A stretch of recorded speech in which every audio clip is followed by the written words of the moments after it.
Bienvenidos a una nueva emisión de Derecho Réplica TV, un programa producido por Multimedios Nova y Realpolitik Televisión. Quien conduce es Silvia Celini y hoy tenemos un entrevistado de lujo, internacional se le puede llamar, porque tenemos al señor Héctor Bernardo, periodista especializado en política internacional y profesor de la Facultad de la Ciudad de La Plata. Muy buenas noches, Héctor, ¿cómo estás? Buenas noches, gracias por la invitación. Gracias a vos por estar presente con tantos temas, ¿no es cierto? Sobre todo, más allá de una pandemia a nivel mundial, una crisis a nivel mundial, mucho para destacar, muchas elecciones, ¿no? Tenemos a Bolivia. ¿Cómo se está viviendo la situación con esto que viene pasando hace aproximadamente un año con Evo Morales? ¿Cómo están esos temas en Bolivia? La situación en Bolivia es más que compleja. El 18 de octubre son las elecciones presidenciales y legislativas. Recordemos que en noviembre del año pasado hubo un golpe de Estado cuando asumió Yanine Áñez como presidenta de facto, junto con Murillo, que es el jefe de gabinete. Esa estructura sigue vigente hasta hoy, apoyada en su momento por la OEA, apoyada en su momento por otros candidatos de la derecha como Carlos Mesa, como Camacho, Luis Camacho, que es otro de los candidatos que ahora se postula para presidente, pero esa derecha entró en coalición, entró primero en una alianza muy fuerte, pero ahora entró en un choque muy fuerte, porque todos quieren conducir el país luego de haber realizado ese golpe de Estado. El tema es que las encuestas no les dan, las encuestas le siguen dando al partido de Evo Morales. Evo ya no puede ser candidato. El candidato de Evo Morales con Mesa, ¿pueden ir a balotaje en esto? Hay muchas posibilidades de que vayan a balotaje. Hay encuestas que dan un balotaje, que sería 2 semanas después de las elecciones, o hay otras encuestas que dan que puede ganar Luis Arce en primera vuelta. Recordemos que para ganar en Bolivia en primera vuelta hay que sacar más del 40% de los votos y 10 puntos de diferencia con el segundo. Hasta ahora hay más de una encuesta que está diciendo que eso es posible, que Luis Arce podría sacar más de 40 puntos en la votación y más de 10 puntos de diferencia con el segundo, que es Carlos Mesa. De ser así, hay que ver si quienes dieron el golpe de Estado en noviembre del año pasado, no aceptando la votación popular que decía que Evo Morales tenía que ser el presidente, también sucedió algo parecido. Evo Morales sacó 47 puntos y Carlos Mesa sacó 36. Más de 10 puntos de diferencia, más de 40 puntos en los votos. Pero esa derecha, que ya estaba enconada contra Evo Morales hacía mucho tiempo, se anudó con los militares y con los policías, dieron el golpe de Estado y no respetaron la voluntad popular expresada en esas elecciones. La gran pregunta es, ¿por qué hoy respetarían la misma votación que no respetaron hace un año? Las expectativas son muchas. Hoy hay una mirada internacional muy fuerte puesta sobre Bolivia. Hay que ver si esta mirada internacional de los países europeos, del resto de los países de la región, pueden condicionar las elecciones al punto de que se acepte el resultado, sea cual sea que gane Arce o que tengan que ir a balotaje, y si en el balotaje gana Arce o gana Mesa, pero que se acepte la voluntad popular. Hoy por hoy es una gran incógnita. El 18 ya empezaremos a develar un poco cómo viene el futuro de Bolivia. Pasemos un poquito para hablar de todo un poco, porque son muchos, ¿no es cierto?, las problemáticas de distintos países que se están viviendo a Chile. Porque entre la pandemia y la represión policial, obviamente estamos a un paso del estallido social terrible. Bueno. ¿Cuáles son las opciones? ¿Qué se puede hacer? ¿Qué se está tomando en cuenta de esto en Chile, Héctor? En Chile también se vive una situación muy particular, como vos bien señalabas, la región en estos meses está viviendo una situación muy particular. En octubre... Se viene el plebiscito. El plebiscito el 25 de octubre se va a realizar para saber si hay una reforma constitucional o no. La actual constitución chilena es la constitución creada por Pinochet durante la dictadura que duró hasta 1989. Ha habido muchos intentos por cambiar esa constitución porque sienta un par de bases en lo económico que han restringido mucho a grandes sectores de la población. En Chile, recordemos que en Chile la salud es privada, la educación es privada, las jubilaciones son privadas y hay muy poca gente que tiene acceso a esos derechos.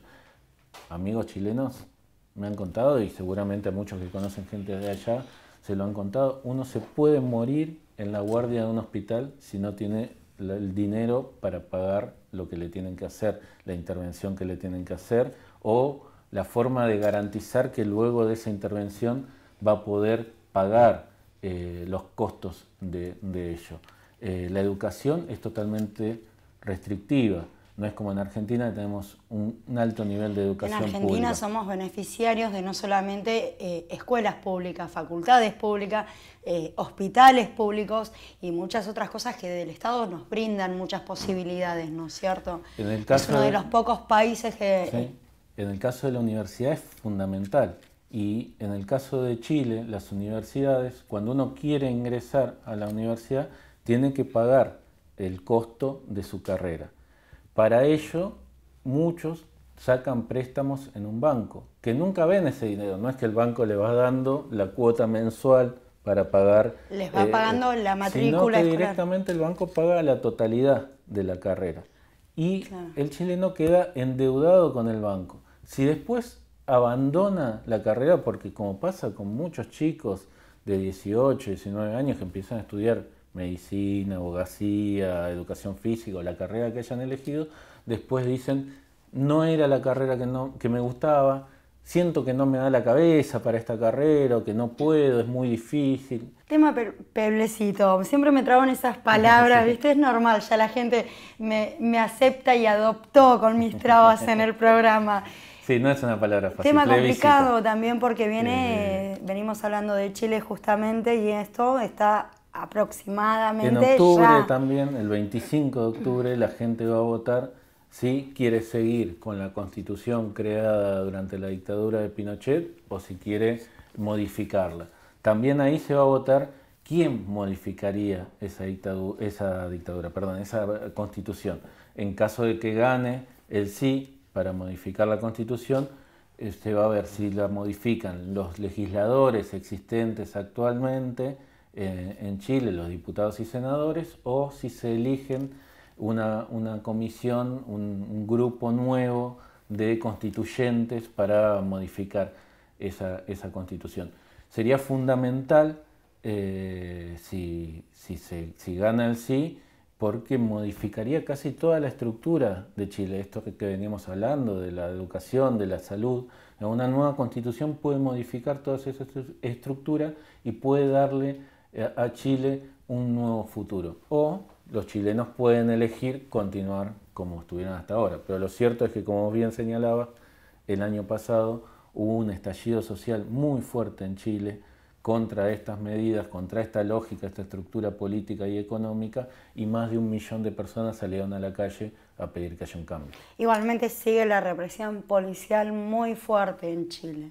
Eso es otro de los cambios que se necesita hacer en Chile. Recordemos, recientemente se vio el video de un carabinero arrojando a un chico de 16 años de un puente hacia un río. El chico hoy está grave, el carabinero está arrestado por tentativa de homicidio. Homicidio frustrado, le dicen ellos, pero es lo que nosotros entendemos como tentativa de homicidio.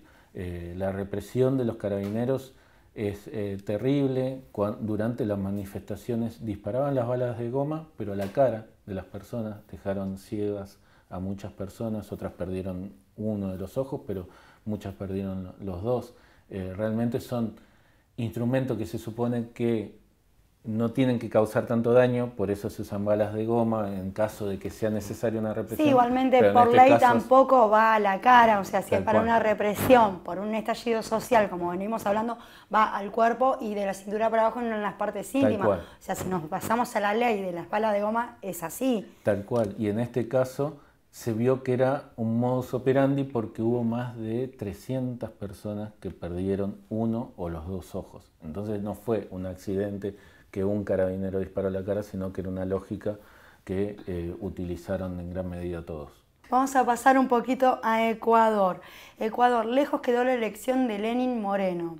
¿Cómo es la situación con una nueva elección y un expresidente ya, digamos, sí, fuera de carrera, se podría decir? En el caso de Ecuador... La palabra justa y de Ecuador es exiliado, o sea, no lo podemos dibujar. Sí, sí, es exiliado en Europa en este momento. Realmente lo que sucedió en Ecuador fue un fenómeno distinto al del resto de los países donde hubo un giro a la derecha. En Bolivia, recordábamos hoy, hubo un golpe de Estado. Bueno, en otros países como Brasil, como Paraguay también hubo golpes de Estado, en Honduras. En el caso de Ecuador ganó el mismo partido que venía gobernando. Recordemos que Lenín Moreno había sido vicepresidente de Rafael Correa, pero apenas asumió, dio un giro de 180 grados, se alió a los que habían perdido, a Guillermo Lasso, a los sectores que habían hizo una estrategia de cambio de política también. Cambió totalmente la economía, la política exterior, la política interna, y se enfrentó de lleno al partido que lo había llevado al gobierno, Alianza País, y se enfrentó de lleno al líder de ese partido, que era Rafael Correa que se encontraba en el exilio ya, en realidad había viajado, él dijo que quería vivir en Bélgica con su familia, que ya estaba viviendo allá, que quería retirarse de la política, pero comenzó toda una serie de persecución judicial y mediática. Del día a la noche, Rafael Correa pasó a tener 30 causas judiciales en su contra. Muchos líderes de Alianza País también fueron arrestados, como el propio vicepresidente Jorge Glass, y todo se tornó una nueva persecución hacia líderes progresistas en la región, de la que Lenín Moreno realmente tiene un rol muy, no podría caratularlo de otra manera que nefasto, ¿no es cierto? Porque si fuera cierto lo que él señala, que el correísmo hizo todo eso durante el gobierno, digamos, él fue el vicepresidente de Rafael Correa durante todos esos años. No puede haber desconocido, si es cierto lo que se denuncia de Rafael Correa, lo que pasaba en ese gobierno. Por eso digo, no vamos es cierto, a que usó una estrategia de política distinta. ¿Esto puede ser en base del nuevo asesor que tiene él en este momento? Él en realidad inmediatamente se alineó con las políticas exterior de Estados Unidos. Lo Pudo mismo haber que sido un acuerdo, lo de él y todo el de indica el que haga como desconocimiento al mandato anterior que hubo. Todo indica que fue un acuerdo con la Embajada de Estados Unidos, con el Departamento de Estado de Estados Unidos. El Departamento de Estado es como la Cancillería Argentina, ¿no es cierto? De lo que se conoce como el Departamento de Estado de Estados Unidos es lo que nosotros conocemos como Ministerio de Relaciones Exteriores o Cancillería.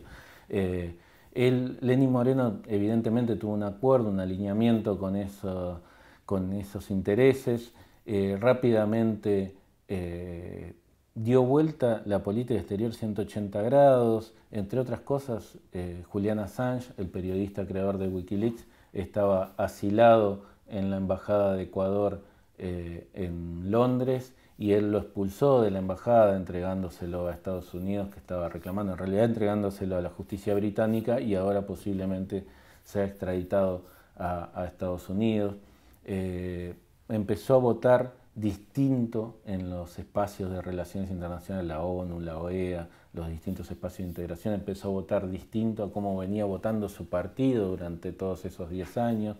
En políticas económicas se alineó al FMI, se alineó a todos esos intereses que no eran los que votó la gente, porque ahí también hay que señalar lo que decíamos con Bolivia, el respeto al voto popular. Si uno dice, si la gente hubiese votado de nuevo a Macri ahora, lo hubiese votado por lo que hizo los 4 años anteriores, esperando que continúe con esa política. Y si quería un cambio, votaba a Alberto, como sucedió a Alberto Fernández. Claro, tal cual. Votaba a Alberto Fernández y veía ahí realmente otro tipo de política, como sí, sucedió. Recordemos que si hablamos de política argentina también, si bien se votó a Alberto Fernández, como vos decís, fue una fórmula Fernández, fue una especie de un poco kirchnerismo y un poco peronismo, tampoco fue, es una fórmula como también lo fue el PRO con Cambiemos. Sí. Se están haciendo muchas fórmulas, sí, y en distintos países se hacen distintas alianzas, distintas estrategias. Pero lo que voy es que cuando hay un gobierno vigente, si uno lo vota es porque quiere que continúe haciendo lo que está haciendo. Y claro, si uno no está de acuerdo con lo que ese gobierno está haciendo, vota una alternativa. En este caso en Ecuador, la gente votó al mismo gobierno que estaba gobernando, lo que uno presupone es que quería que sigan ese tipo de políticas. Sin embargo, Lenín Moreno hizo totalmente lo contrario a lo que la gente votó. Claramente. Pasamos a un tema complicado y candente también. Venezuela, cerca de las elecciones. Maduro, Guaidó, con tamaña inflación y crisis social que hay, ¿cómo es la cara a la urna en Venezuela? La verdad que la situación de Venezuela es muy compleja. Es muy compleja por diversos aspectos. Los aspectos internos y los aspectos de la política exterior, que en muchos casos hay presiones de no solo de Estados Unidos, sino del Grupo de Lima, de distintos organismos que ideológicamente están enfrentados a Venezuela, entonces también ponen un montón de palos en la rueda. Lamentablemente, para estas elecciones de diciembre hay un sector de la oposición, encabezado por Guaidó, que se niega a participar. Entonces, va a haber candidatos de la oposición, pero muchos de los que quisieran votar a Guaidó, Guaidó los está llamando a no ir a votar, a no participar de las elecciones. Y todos sabemos que la mejor manera de resolver los conflictos políticos, si no les gusta, en este caso no son elecciones presidenciales, sino solamente legislativas, sí. Pero si no les gusta el gobierno de Maduro... para las próximas elecciones presidenciales, sí, también. Se puede decir que es una especie de boicot al llamar al no voto. Deslegitimar el resultado. Dicen, bueno... No avalamos a los que salgan elegidos de esa elección porque nosotros estuvimos llamando al no voto. Para nosotros no son representantes del pueblo venezolano. Pero la única manera de transformar una realidad es a través de un sistema democrático. Hemos visto lo que ha pasado en diversos países cuando se intentó transformar la realidad por otras vías. Entonces, hoy por hoy tenemos a un presidente Maduro y al chavismo que está haciendo campaña. Tenemos a un sector de la oposición que está haciendo campaña. ¿Cuál es la chance de que pierda Maduro en esto, Héctor? La verdad que es relativo a la cantidad de gente que participe. Digamos, si realmente Guaidó y el sector que él representa quisieran cambios a través de la democracia, estarían haciendo campaña, llamando a participar y tratando de obtener la mayor cantidad de diputados posibles para ganar esas elecciones. ¿Qué ha pasado? En 2015 la oposición ganó al chavismo, le ganó por bastante y se quedó con la mayoría en la Cámara de Diputados. O sea, no es una imposibilidad. Después vinieron todos los conflictos, después Guaidó se autoproclamó presidente, etcétera, etcétera.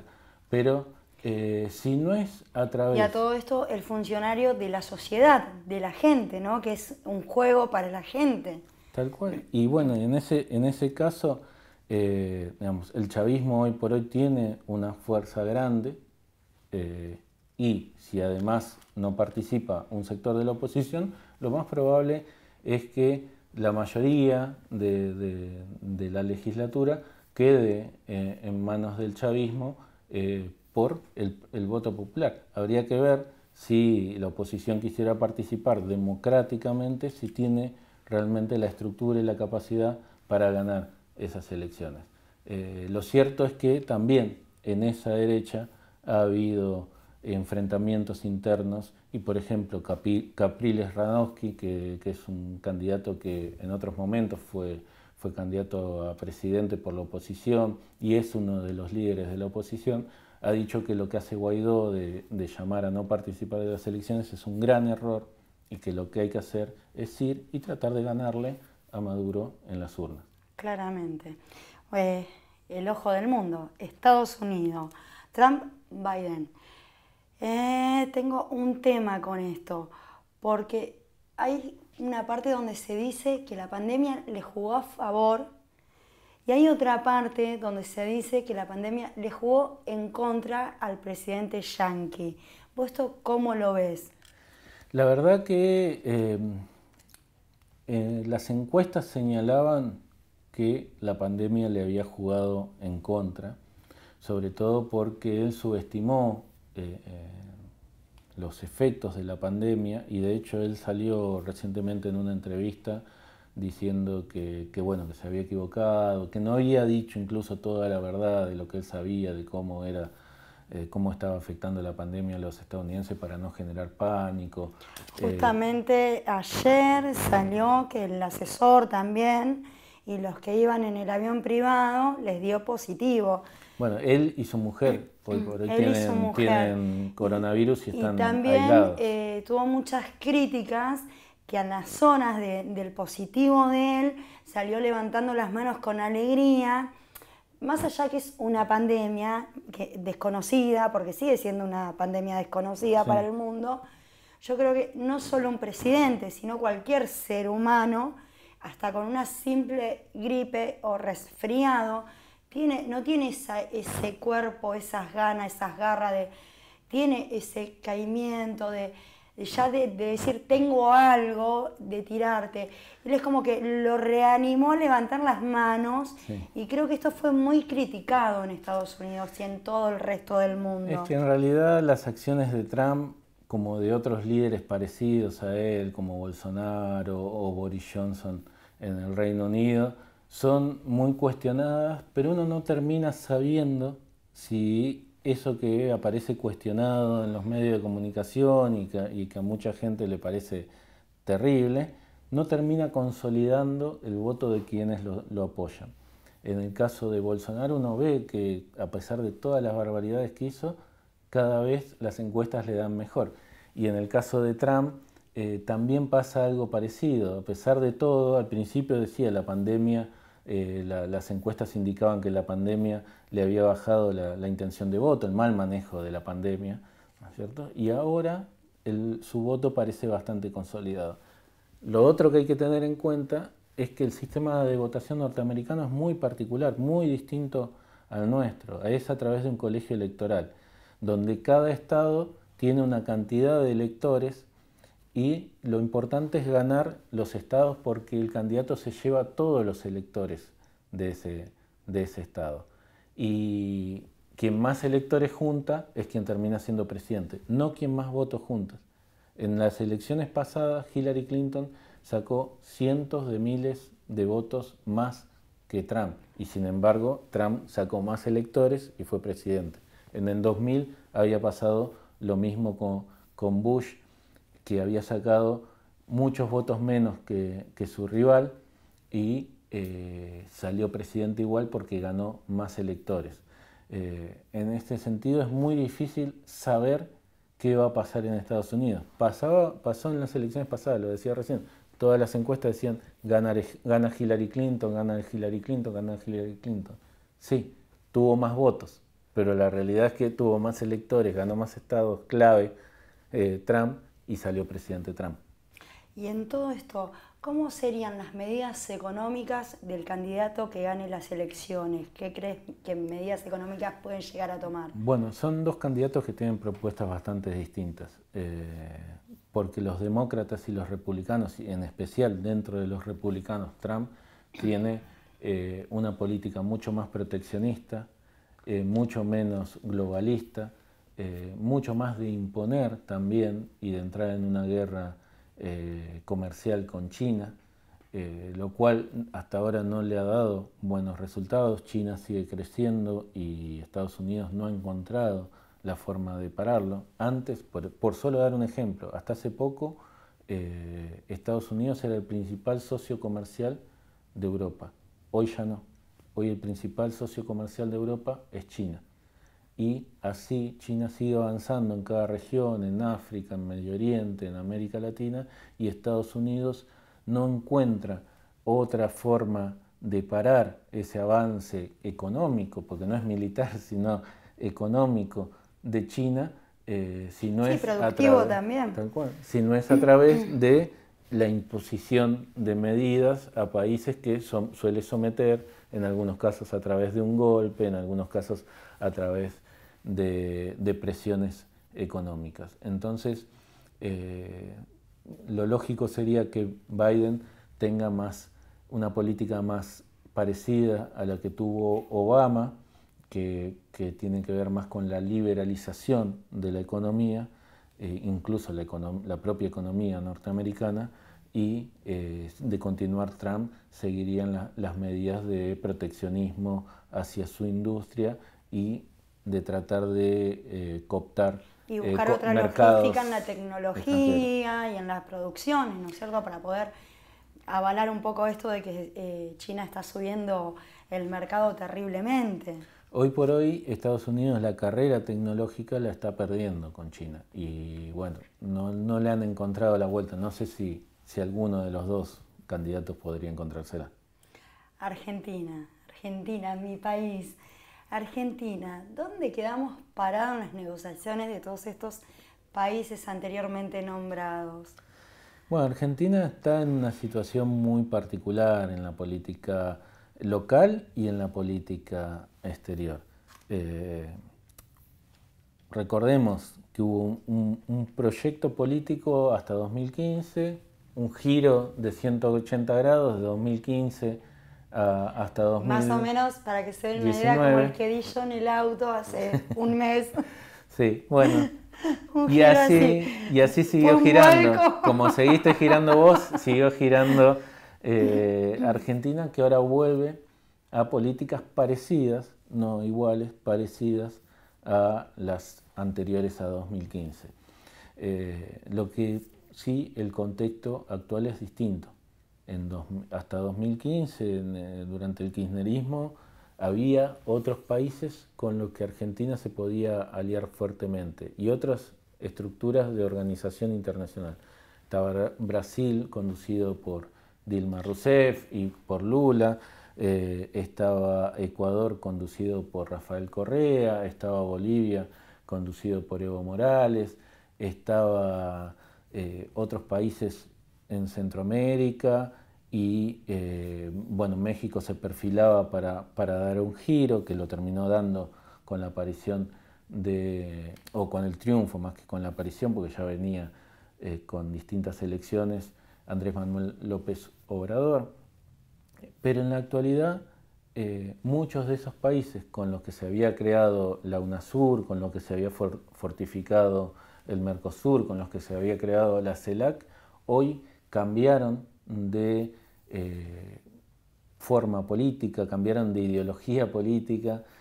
Bolsonaro tiene una política totalmente distinta a la que tenía Lula y Dilma, y ha planteado, incluso ha hablado despectivamente de Argentina, que no necesita a Argentina como socio comercial, que necesita comerciar con Estados Unidos, con países europeos, con Israel, pero Argentina lo tiene como muy despectivamente. ¿Argentina tiene diálogo con Biden?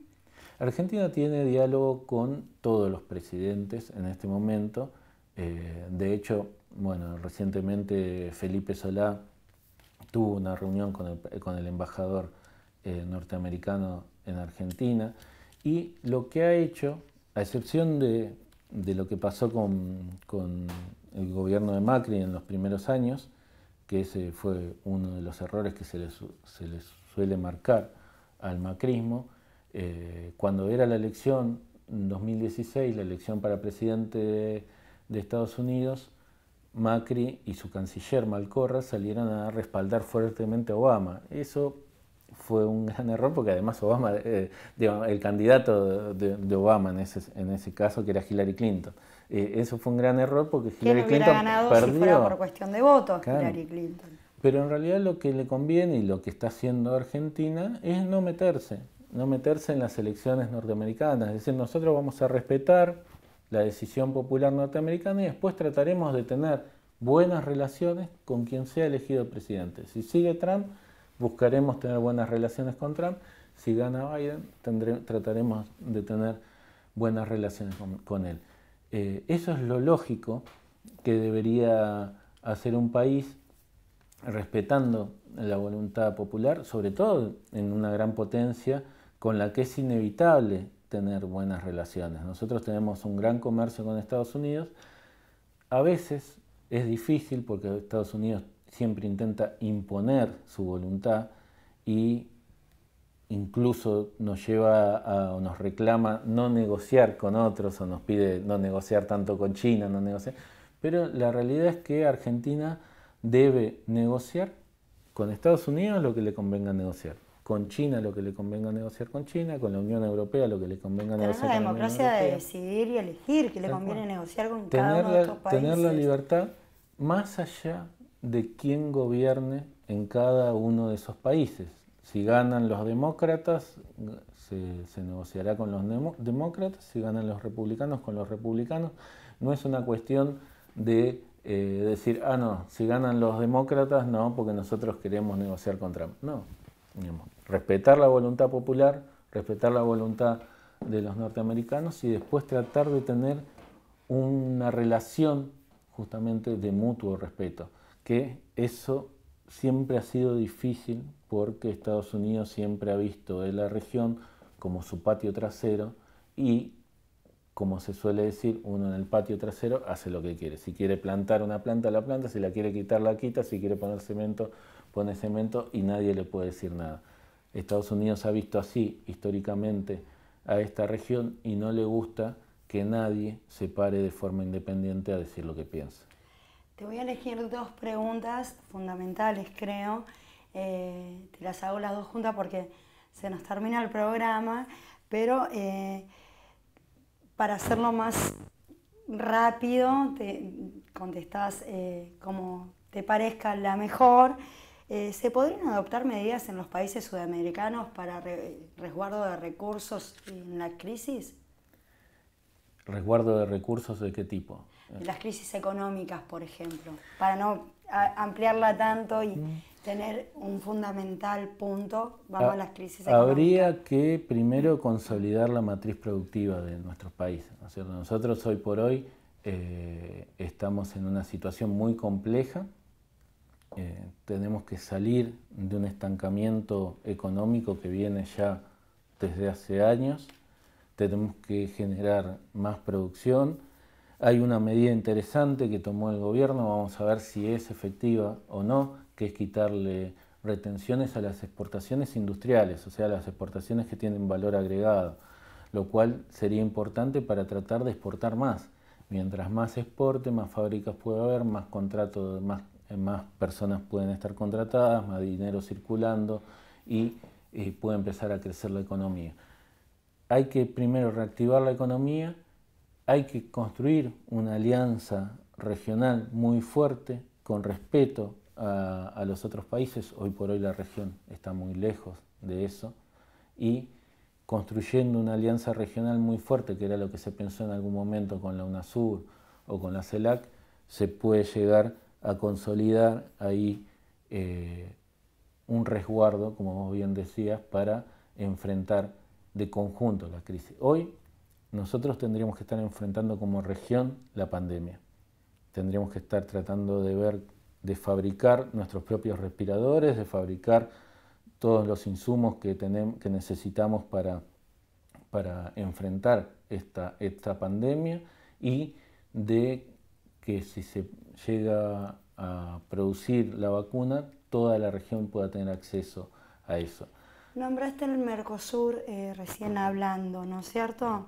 ¿Qué podría ocurrir con el Mercosur dependiendo de las elecciones y las ideologías políticas y religiosas y todas las ideologías de estas elecciones?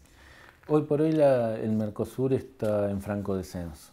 Realmente en sus comienzos, en los 90, no fue un organismo muy muy fructífero para la región, pero después tuvo un giro, se empezó a profundizar, se empezaron a hacer grandes alianzas, se empezaron a tener grandes proyectos. Y después en un momento eso se cortó, sobre todo con la llegada de Bolsonaro a Brasil.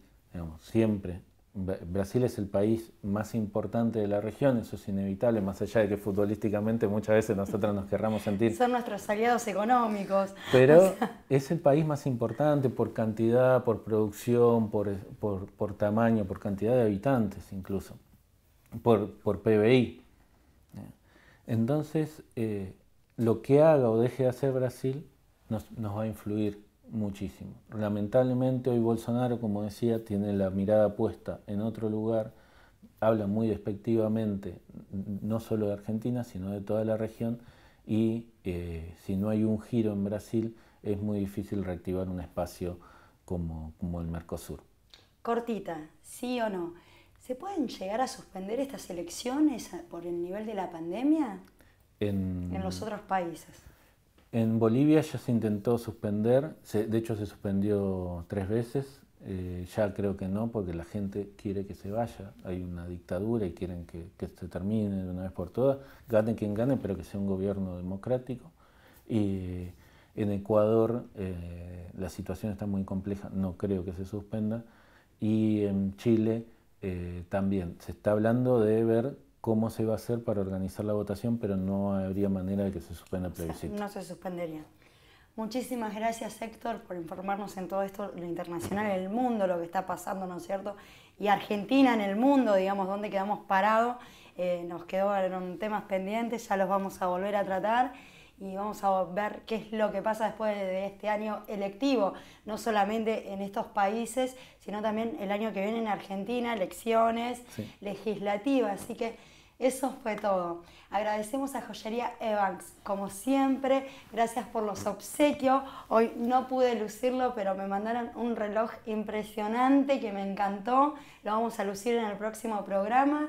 Nos buscas con el cartelito por el link y te dan todos los medios de pago, también un link para Mercado Pago. Podés hacer buenos regalos a tu esposa. Económicos desde Mar del Plata, envío a todo el país. Gracias Joyería Evans, gracias producción de Realpolitik Televisión y Multimedios Nova. Eso fue todo, hasta acá. Mi nombre es Silvia Celini y esto fue Derecho a Réplica TV.